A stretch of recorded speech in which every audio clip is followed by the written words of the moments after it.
Eni amekokwede ko jile egatobe pomeme eye be shile game gake voade ma obe lono gan ke be do ne ma ulata egbenu le to akudo ebe kesino no patagbo ma ube nya gbopolo jona jine kaka bena egblo ma unya na megbeto ocha ebe gblo ma unya ne hevi ocha yebe gbedodora gan to ke ne myo pata mi ba nye gbele hihia mea eye gblo bena apeto wo monu ti fafa apedo wonu afisi fulele lela na ma falolo afisi no vevie wa me lela chochoke afisi dikekele hose afisi vivitile kekeli afisi mokpopo budia mele mokpopo eye afisi blanu lelele la jijo maunye apeto na nye megajibe na wafa konam ale gbegbebe mafa kona ameo be wase amegome abenu gome sese ene be walo ame abelono ene ela bena nunana me mi hona chochoke me ocho akenami eye le kumela wojimi kena agbemavo eya enyi Saint Francis of Assisi, allo Saint Francis d'Assisi, allo Francis Kokwebe Notinya. Saint Francis d'Assisi oji lepe akpereka alofadeka blanyi vodekeme. Eye etwanyi italito eyo yona bena Pietro di Bernardone dei Morricone. Eyanyi avobe asisala gande tokenyi gato. Eye enwa enyi France tok yana bena pika di Mborlemon eya ompompo sugbo swenti o so bena enyi egato kudo nyonu pepe ke enyi bena Francis egato be pomeyo me ojilia enu agbe sigbe bena egato nenele ebe de kajeme eye beso edokwe sona agbedudu azandudu awu gangan dodo Francis jode kaje alegbegbe eye beni amekpekpede eye be dona awuke nya kpokpowa eye be zana garege ke druya to gbo bena enunglo to nglo so Francis nchi bena e dona awu gangan ye be do honlo ko ni gato eye agbedudu jona jine eye be sone do kwe sona na hikeme benuo chala eye owa onyinu ko vemele Francis be vifeme eye yo milakpa ole agbale koyana bena story of the begame gbereka Francis lesa etoabe awo len le asime eye le yamea enu biotode va bi enu bena ne pede nti kene Francis sanu kaka bedo otromea egble agba potia dade eye be pudu kaka veji enu biotoya eye be so egake okpata besa nkeke wajia kem sone eye honwa o kwe ogbon bena nuke na ya odomenyu ne amewa nenema eye eto abidi eto afu esugbo elepe akpereka alofa eve kudo evemea Francis ya evai wodokudo ahwa oto be dede koyona be peruji agawamea ko wole kanto briena ole sove dogale kolestrada e no funo apedeka eye tuewamea evale edode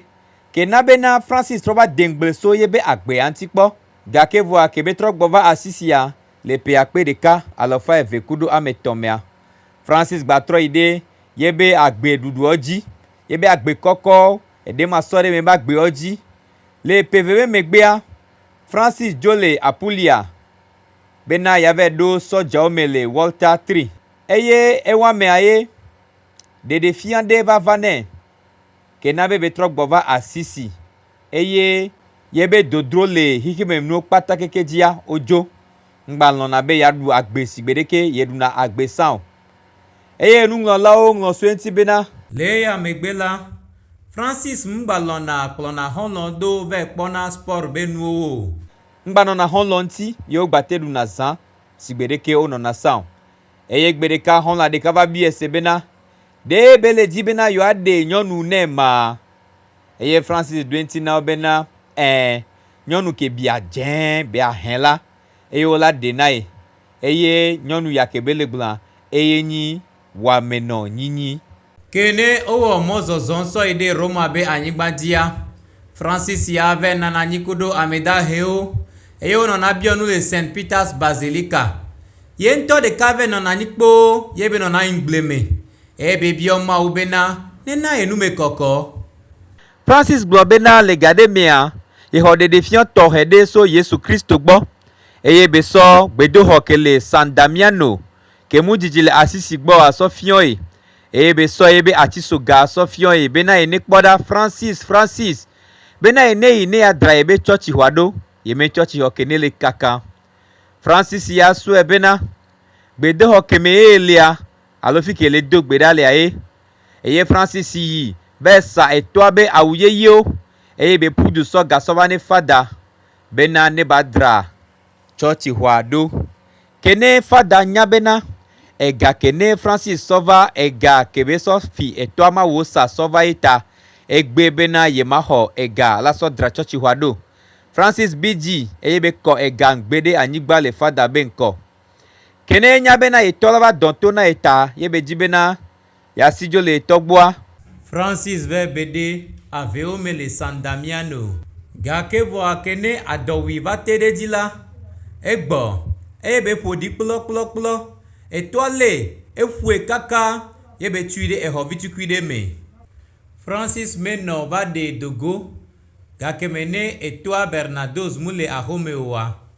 eye Francis trɔ yi ɖe San Damiano fi ke ne ŋutɔ ve kpɔ teƒe vi ɖe le fada ke le funua gbɔ gake le madzidzi mea Francis be tɔ va kplɔ Francis yi ɖe fadawo kuɖo dukplɔlawo be ŋkume bena ke nyi bena Francis va gble ye be sikanuwo le San Damiano ta eɖo la gbenu le ye be kesinɔnuwo kpata gbɔ eye le fada be ŋkume kuɖo dukplɔlawo kuɖo episcopo ke le San Damiano be ŋkumea Francis gbenu le etɔa kuɖo ye be kesinɔnuwo kpata gbɔ eye be asɔ ɖe ya fia Francis de ba wuwo kpata keke ye be tsi ama le gblɔ ne etɔa bena ye ŋgbanyi ye be vio eye ye be nunɔmesiwo kpata ɖe kpe ŋgbanyi etɔ eye episcopo ke le funua eye ɖe ye be awu ɖeka sɔ tsɔ nɛ wetri ke ne wova dze eya yomea Francis dzo ye be va tsi etowo me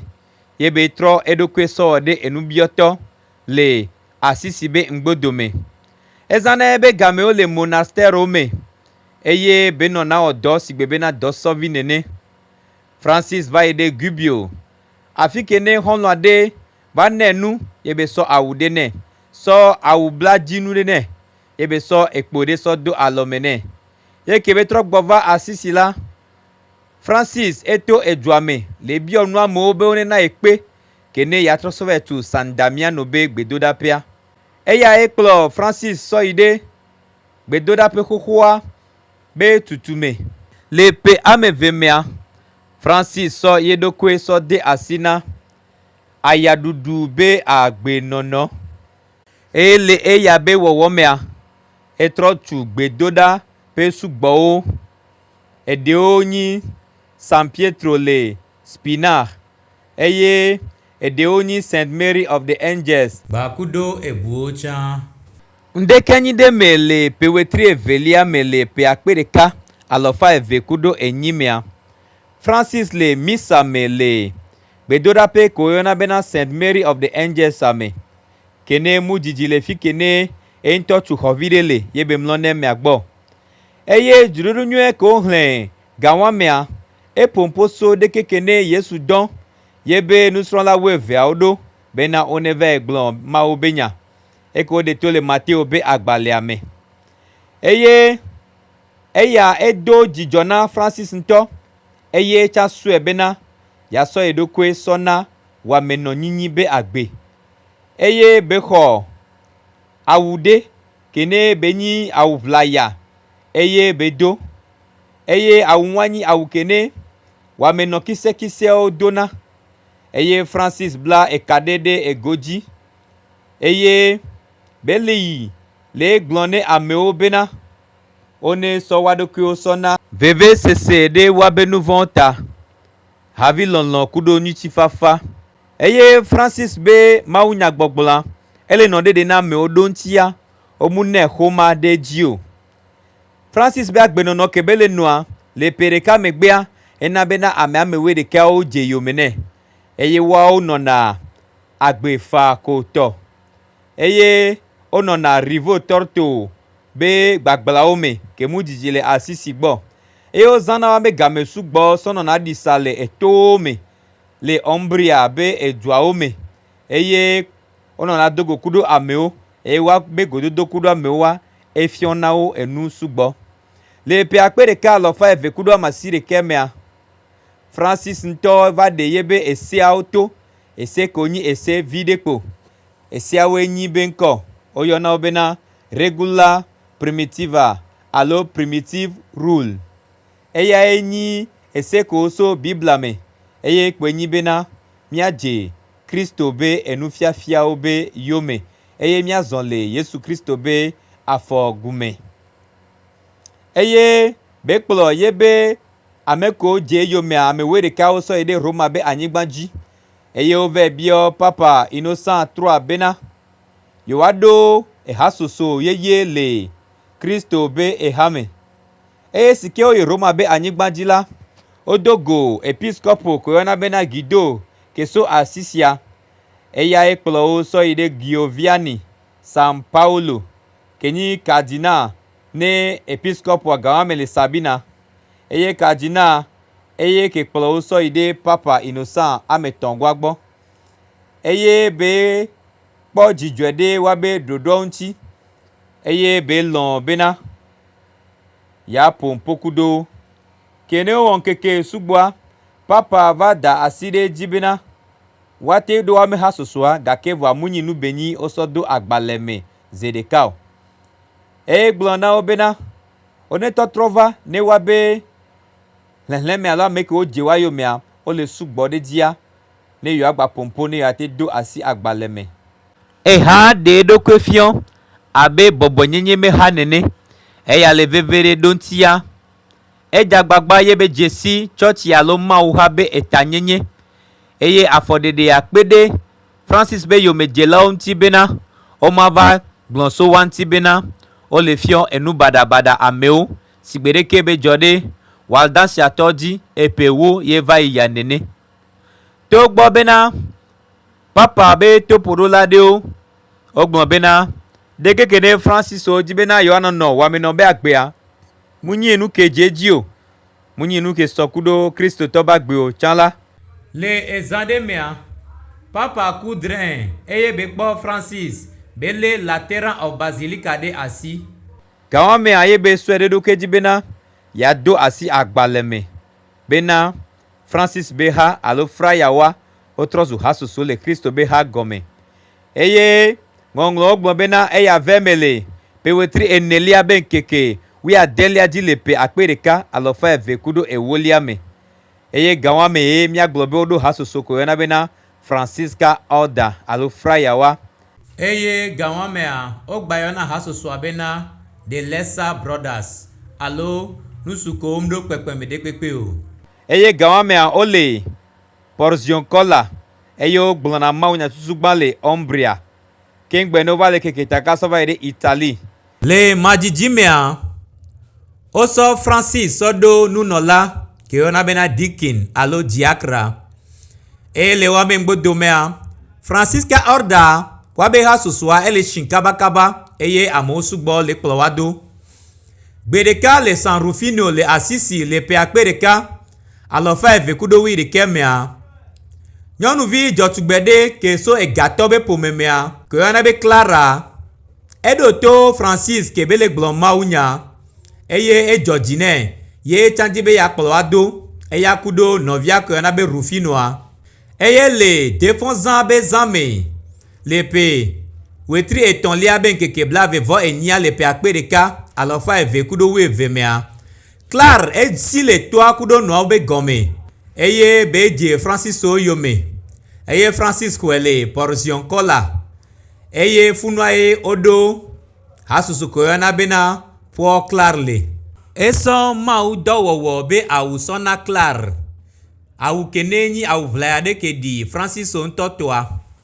Kengbe be kple yakudo novia sister Caterina. Bakudo nyɔnuvi buwo tsako dzi be yakplɔ wa doa. Eye wosɔ yi ɖe monastère ɖe ke le Benedictina me kene mudzidzi le wa gbɔ. Va se ɖe eyiyi si ke me ne Francis ŋutɔ di monastère ɖe ke me ne wola te nɔnɔ ye be la dɔn wa dzia na wo. Mudzidziwoa eva sɔ yi ɖe kaka San Damiano le exɔ viɖeviɖewo me. Afi kene be va ɖo eme monastère tutu gbã le eye second Francisca order ke mi nye gbebena pour claroa o nɔna. Eye ame kewo mate dasi wo ba xixe me be agbewo la. Francis eva ɖo third order of brothers nawo kudo sisters wotɔ alo Francisca order etɔ̃goa nawo. Eye be ɖo do asi nawo kene wola nɔ se veve ɖe wa be enuvɔ ta. Eya nyi hasoso kene mene amegbalowo kudo mawu dɔwɔtɔwo alo nunɔlawo le. Eye womu ɖasi le wa be xixe me be agbe alo kenyi srɔ̃ɖeɖe alo kudo ame dɔwo ŋuti o. Gake la wowɔna ɖe Francisca me esewo dzi eye wonɔna wa be agbe ga sia game. Ke nyi bena eɖo dodro veve ɖe bena ya sɔ duɖoɖo nyuia sɔ yi ne amewo kpata ne ya ɖasi mawu ne ba trɔ dzime na wa. Francis dzagbagba zi geɖe bena ya sɔ yi nyanyue la sɔ to le Italie be dua me. Eye le ƒe akpe ɖeka elɔfa eve kudo 11 be gbagblẽwo mea. Ame ke yɔna bena Captain of Medrano be ƒomea be kplɔla gã eye ke le kpɔ Agonciolo be aƒegãdzia ke mu dzidzi le Logroño gbɔ wa le La Rioja be gbagblẽwo me le Espanya. Medranoa be evi ɖeka ke le sia lãme gble veve ɖe ŋutɔ eye wodze agbagba be ya da dɔ kaka womute le dea o.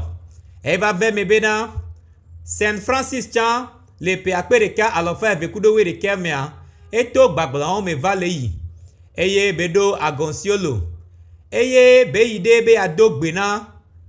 Medranoa si gbe bena mawu dɔwɔtɔ nene le ye be aƒe nyakpɔkpɔ aƒe gã me eye be sɔ ye be nukunu be alɔwo asɔ da ɖe ɖevia dzi eye ɖevi nusuvi la exɔ dɔyɔyɔ nukunu tɔe eye be na bena Medrano be dzidzimeviwo le Agoncilo la egba kpɔtɔ le kaka va na egbe. Le wata Medrano akpɔ dzidzɔe ale gbegbe bena ena Francis anyigba kudo exɔ lɔbɔ ɖewo ko le Ebro be etɔ la gbɔ le Logroño be edua me eye be sɔ enunana sɔ nɛ bena ba te ɖo ye be teƒewo alo Francisca orderwo ɖe funua. Eye le ƒe akpe ɖeka alɔfa eve kudo 12 be gbagblẽwo mea Francis dze mɔ bena ya yi ɖe Yerusalem be anyigba dzi gake vɔa ye me batoa ve ɖo tɔ kene ayapo sesẽwo ve dompo nɛ le Dalmatia coast dia eye na bena Francis trɔ gbɔ va Italie le pewetri atɔ̃lia be ŋkeke enyilia dzi le ƒe akpe ɖeka alɔfa eve kudo 13 mea wosɔ eto me ɖe sɔna Francis le Laverna ko yɔna bena Alverna eye wosɔe sɔ nɛ abe nunana ene ke woyɔna bena Count of Orlando le Diocèsia eye eƒomƒo sue ŋuti si gbe bena teƒe kene ne ame ɖe dzi bena ya se veve ɖe ye be nuvɔwo ta ela te ve nɔnɔ eye be la dona gbe ɖa etowo mea eya trɔ va zu Francis me teƒe veve ke be nɔna sɔ dona gbe ɖa le crusade alo kristotɔwo be ahua gãgãwo wɔwɔ me bena yeasɔ xɔ anyigba kɔkɔewo atɔ̃lia me le ƒe akpe ɖeka alɔfa eve kudo 11 mea Francis dze mɔ sɔ yi ɖe Egypte be anyigba dzi afi kene Crusader Army alo kristotɔwo be sɔdzawo gãgãwo alo aʋawɔtɔ gãgã ɖewo nɔ tele kaka eƒe ɖeka eye wotɔ kpa do Damieta be edukɔa eye wole dzagbagba bena yeagbã dukɔa ne yeaxɔ dukɔa la. Francis dzagbagba yi ɖe Egypte be anyigba dzi eye wa dometɔ ɖeka ko yɔna bena Illuminatus la ekpledo kudo mokpokpo bena yo ave tro jimena Sultan of Egypt alo muslimo alo musulman be amegan ke le Egypte be anyigbaji gawamea alo nenyi bena matro jimewa elate wuye ya le funu fa Kristo to wu amesugbo le eduame nto le pewetri enyilia benkeke bla vevo aside kelia le pe akpereka bla vekudowi aside akiame le yabe megbe wakpata ova hogbe nono bena yowati ahwanu bena yoma gbayide ahwa jiko tamno wale wa meye Francis yakpo movide eye beto musulman be eflianti eye beide musulman be amegangbo eye enyakene Francis kudo sultan lo musulman ma megan ogban amede pepe mte nglonu swenti kakavana egbeo gakevoa enu de kako ogban ekwenyi bena sultan eho Francis nyedento eye bedasi Francis egblon ma unyana musulman be tepia le ahwa be gawame eye Francis trok bova kene omu onde pepe neo eye arabo cha be nu ngloto de pepe munglonu so eyam tio alo nu kene Francis kudo sultan ogbla nu tio le nglongode onua ogbla bena sultan enamo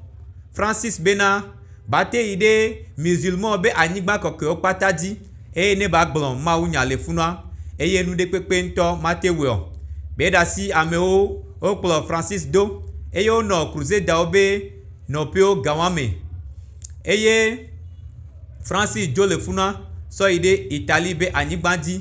le pe akpereka alofa evekudo bla veamea so yejia le pe akpereka alofa eve bla den vo andramea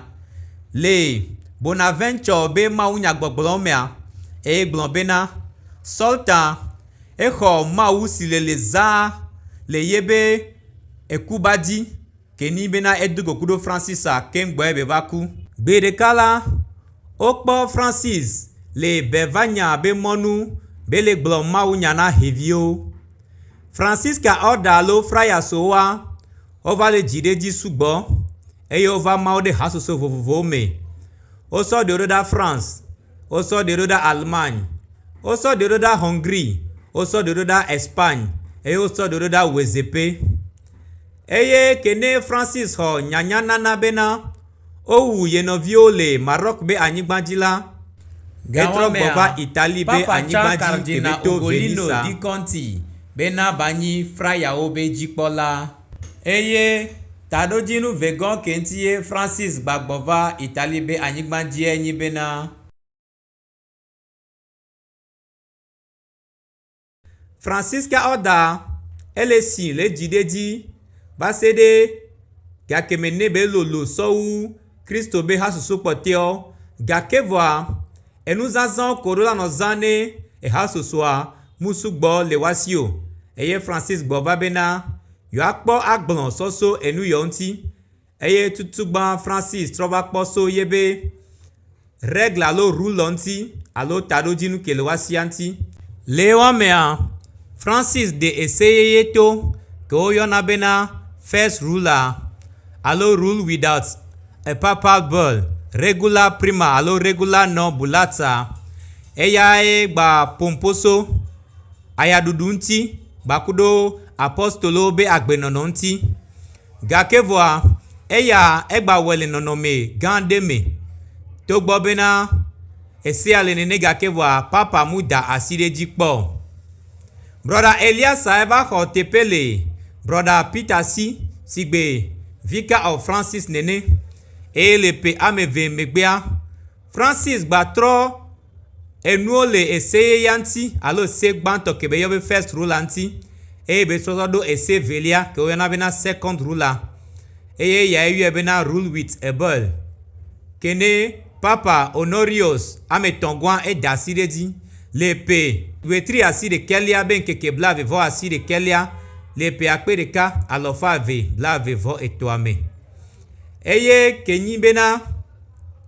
enyi ese vevene hasosua eyo fraya obena wakplo didodo nyuie kɔkɔe ado keso miaƒetɔ Yesu Kristo gbɔa eye woanɔ gbele bɔbɔe nyenye me ame bubu me esiawo be dziwɔwɔ me eye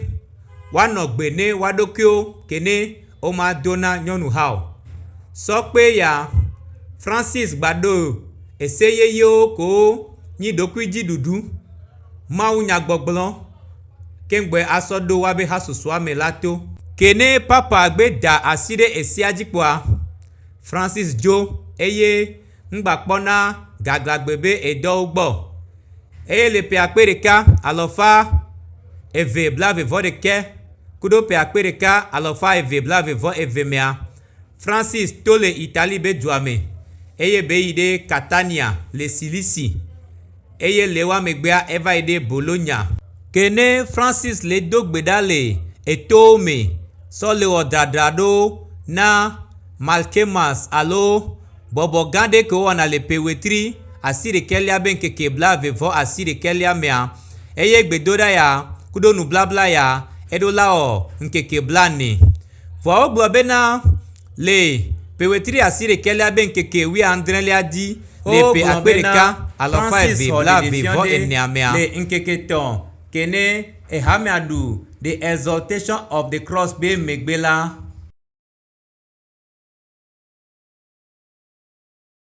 Brother Leo eye pomposo nu ya ŋuti nyuie ɖe gblɔ bena le gbedodoɖa be gamea yekpɔ Mawu dɔla ɖe ke ɖo awada amadea eyae va nɔ te ɖe Françis be ŋkɔ eye besɔ ɖeke be ne nunana ke nyi Kristo be abi amatɔwa sɔna Françis ɖe abiyawo be veveseseta kudo edɔlele ke wɔna be trachomata. Françis wova xɔe le Siena Cortona Nocera be eduwo me ne wa trɔ alɔ le ŋuti alo ne woate da dɔa nɛ gake wodze agbagba kaka mute le xɔ dɔyɔyɔ. Viɖeviɖea Françis ŋku va le gbã nɛ eye episcopo ko yɔna bena Ostia eɖe gbe bena wone wɔ dɔ so Françis be ŋkuviawo ŋuti gake wodze agbagba kakakaka ŋkuvia egbe kpoe. Ye Françis gblɔ bena le nu yɔ kpata be wɔwɔ mea bena yem le se nu ɖe kpekpe ŋutɔ le nuwuwa wotrɔ kplɔ Françis gbɔ va Porzion kɔla eye funua ye Françis va nɔ ye be agbe kpɔtɔewo le eye be gaƒona ƒoso ye be gbɔgbɔme be kakaɖedziwo ŋuti eye Françis ku le ƒe wetri ewolia be ŋkeke etɔ̃lia dzi le ƒe akpe ɖeka alɔfa eve blaeve-vɔ adea me kene be le dzi Salmowo alɔfa ɖeka blane-vɔ ɖekelia ke woyɔna bena Vose mea ad dominum. Le ƒe wetri adrelia be ŋkeke 18 dzi le ƒe akpe ɖeka alɔfa eve blaeve-vɔ enyi mea papa ko yɔna bena Pope Gregory 9 ke nyi Françis be xɔlɔ̃ sã ke woyɔnɛ bena Cardinal Ugolino di Contia eye do asi agbalẽ me bena Françis trɔ zu ame kɔkɔe alo Saint Francis. Le ƒe wetri atɔ̃lia be ŋkeke blaeve-vɔ atɔ̃lia gbe le ƒe akpe ɖeka alɔfa eve kudo blatɔ̃a mea woɖi Françis ɖe Basilika vitukutua gɔme gake vɔa wova wlɔa ye be ɖiƒea kene brɔda Elias gblɔ bena wone wlɔe ne Saracentɔwo be enugblẽgawo ŋgba va kpɔe be teƒewoa. Françis be vi kene woɖi lea ame ɖekpe nye o kaka va se ɖe ƒe akpe ɖeka alɔfa enyi kudo 18 me kene Pascale Beli etrɔ va tu teƒe nyuie ɖe nɛ eye wotrɔ va dra teƒea ɖo le ƒe akpe ɖeka alɔfa asi ɖeke blaeve-vɔ adrea kudo ƒe akpe ɖeka alɔfa asi ɖeke blaetɔ̃a me eye le ƒe akpe ɖeka alɔfa asi ɖeke blaadre-vɔ enyia mea Françis be ŋutinu ko kpɔtɔa sukuluviwo trɔ va kpɔ sue ŋuti kene papa ke yɔna be Paul VI eɖe gbe na wa eye wosɔ do aƒuƒui me le Ancient Stone Tube me. Le ƒe akpe ɖeka alɔfa asi ɖeke blatɔ̃-vɔ atɔ̃ mea Dr. Edward Frederick Hartong eɖo gbe dzi bena Françis elé trachoma ke be le Egypte be anyigba dzia eye atike si ke yɔna be quartan la eyae wui eye nuŋɔŋlɔ siawoa woŋlɔe le Annals of Medical me akpe na mi.